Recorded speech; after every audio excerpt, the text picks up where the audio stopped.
asalaamaaleykum wa rahmatullah ñu ngi nuyu bu baax jaar yéen waa Diinekat TV ñu jël rek benn tur tey ngir xaw nañoo guddee te it jéglu bu baax ñaari fan yi ñi nga xam ne xëy na xaar nañ ba sonn même ci message yi WhatsApp bi dafa tolloog jamono moo tëdde noonu te it bu xawee gàddu ay responsabilité yu bari faaw rek léeg-léeg ngay ñàkk jot fan yi dañu nekkoon ci benn tegu xeer bu ñu doon def ci xëy na ay armeel ak yeneen yu ñu ci boole loolu moo taxoon ñu xaw a ñàkk jot waaye dañuy jël tey benn tur muy Hassan mooy Hassan Sarr yam ci rek ngir bañ leen a neenal tey bu dee Hassan Sarr tabia bi mu amee safara la maam tabia bi mu amee safara la kon xëy na dañ ciy profité wax rek ku ne jigéen bi gën a baax ci moom xëy na mooy boo xam ne ngelaw la mooy boo xam ne hawaa yu la léegi nag moom Hassan moomu étoile bi moom mariix la tabia bi de safara comme ni ma ko waxee saraxi nag mooy dangay wax ne lépp lu ñuy togg ci cin rek nga xam ne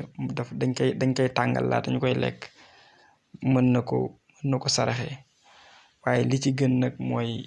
mu togg laax di ko saraxe laax bi bu ñu koy lekk du sedd dafay tàng mu bàyyi ko xel li mu war a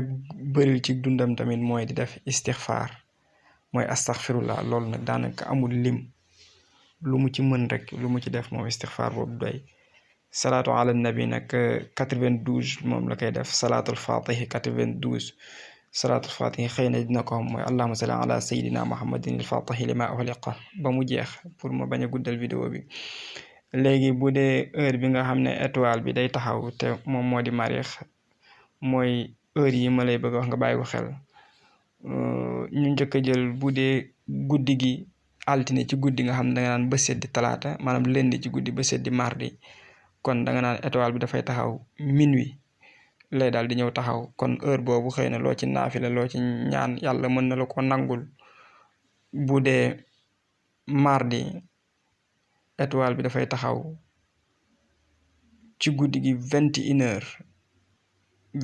lay daal di ñëw taxaw mu bàyyi ko xel baax bu demee dina dellusiwaat 4h du matin kon ñaari bis a ngi noonu ci guddi gi ñu jël bëccëg gi dañoo wax ne dimanche bëccëg gi étoile Hassan bu ñu ko jëlee dafay ñëw taxaw 1h kon ba tey bëccëg gi dimanche benn yoon boobu lay daal di ñëw génn bu dee altine te mooy lundi étoile bi dafay ñëw taxaw 10h bu demee dina dellusiwaat 5h ci ngoon bu dee mardi ci bëccëg gi étoile bi day daal di ñëw taxaw 7h bu jant bi di fenk mooy njëkk a ñëw bu demee dina dellusiwaat 2h mooy 14h mercredi étoile bi day daal di ñëw taxaw